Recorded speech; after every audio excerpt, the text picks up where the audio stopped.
I am Jipern Ibanez Melendres, the reporter of Unit 14, Religion and Belief System. Lesson 1, Religion and Belief System, Animism. So, religion has been throughout human history. Religion has been used to define and understand the universe, and it has been used to explain the existence of life and the presence of death. Religion has been used throughout human history as a way of explaining many various mysteries in the world.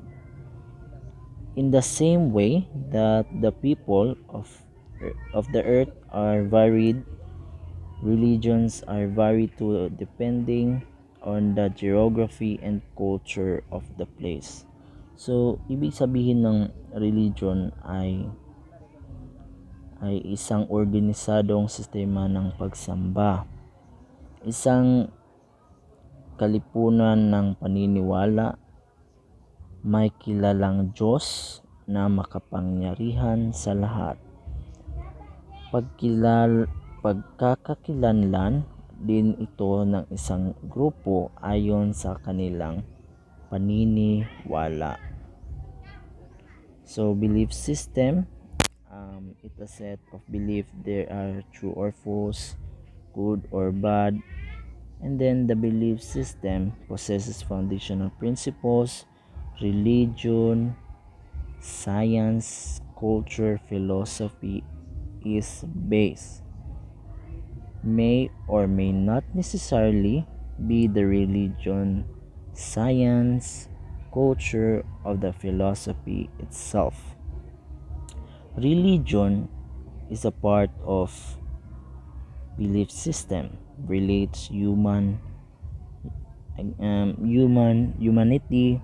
to transcendental, and then has its own set of rules, norms, value, rituals that accepted by its believers. So where it came from, religion. Religion is the Latin word religionem. It is respect for what is sacred, reverence from the gods. Latin word re, it means again, and the liger, it means to connect. Re plus riger equals, it means to reconnect. Divine, sacred, supernatural, and spiritual. And then religion answers all of the unanswered question of human existence. So, what is animism? So, animism is a science was not yet dominant in the times of our ancestors. Then, mythical explanation they saw in nature.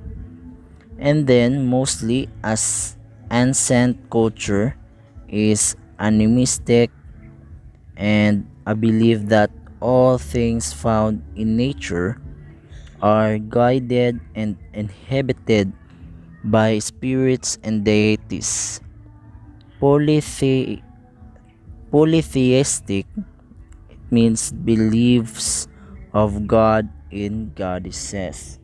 So, animism is the belief that objects, place, and creatures can all possess a distinct spiritual essence. So basic example of animism, it is a rising of the sun. So God of the sun, lightning and thunder ruled by deities and gods, trees and land animated by the spirit. So features of animism: First is existence of soul viewed as life force, and then souls and spirit found in nature from plants, animals, and trees. And then spirit words is existed, may be evil that bring chaos, hunger, death in the world of human. And then human beings whose is capable to access spirit spirit world to communicate or control evil spirits. And spirit of human being survive physical death, and it means that spirit may go back in a form of natural object or an attached spirit that bring evil to the world. Two, it is the ancient Egypt. Their highest god is Ra or Re. Ancient Greece, their highest god among many gods is named Zeus. Greek methodology is a famous book that talks about Greeks gods and goddesses.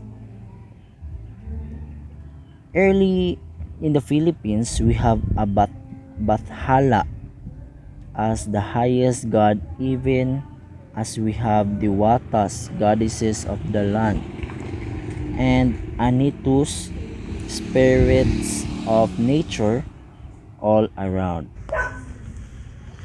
So before we proceed from the next discussion, I will show you a short video of the animism para maintindihan pa ninyo kung ano ang animism.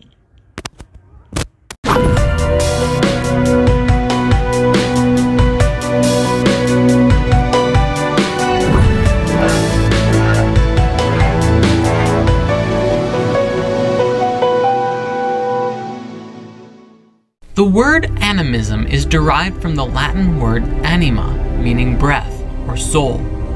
Animism itself is not a religion, but rather one of the oldest belief systems on the planet, with its origins dating as far back as the Paleolithic age. Animism predates any form of organized religion and is said to describe the most common foundational thread of spirituality and supernatural perspectives in the world. Animism is a belief that everything on the planet, and even the planet itself, has a spirit or a soul.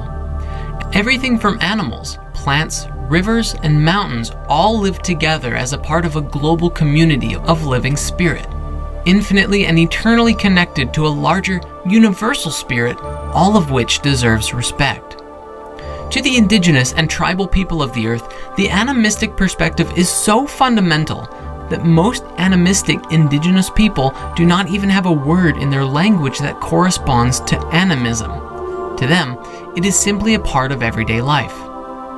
In animism, a spirit is often a member of a multi-species community, including, for example, rock spirits, tree spirits, or the spirit of the buffalo. Those who follow a practice of animism often claim to personally know the spirit of at least some rocks, animals, or plants because they give and receive gifts, engage in conversations, or act towards others intentionally. In many cultures, trees were regarded as maternal deities or forest spirits, to be respected even when their lives were sacrificed for human use. For example, pagan woodcutters never felled a tree without first begging for forgiveness. Today, the idea of female tree spirits live on in myth and folklore as dryads, the Greek nymph inhabiting the forests. Humans too are spirits because we act in the same way. To respect other spirits does not necessarily mean liking them, it simply means acknowledging that they have rights and personal interests. In animism, it is believed that spirits can in fact be killed, but it can only happen when necessary and always with a great deal of compassion. Animist religions also often feature shamans, experts in resolving interspecies misunderstandings, such as when humans insult hunted animals, knowing the whereabouts of others, such as distant food species, or combating aggressors, such as disease. Their work often involves dramatic trance rituals. Generally, animism is expressed in simple gift giving, as when Native Americans offered tobacco or sage to other tribes or sacred beings. As a belief system evolving alongside human culture, today it is present in a number of religions, such as Shinto and Voodoo. A core mantra of animism is, "It's not just humans who have feelings. Animals, plants, and rocks do too, and they all deserve respect."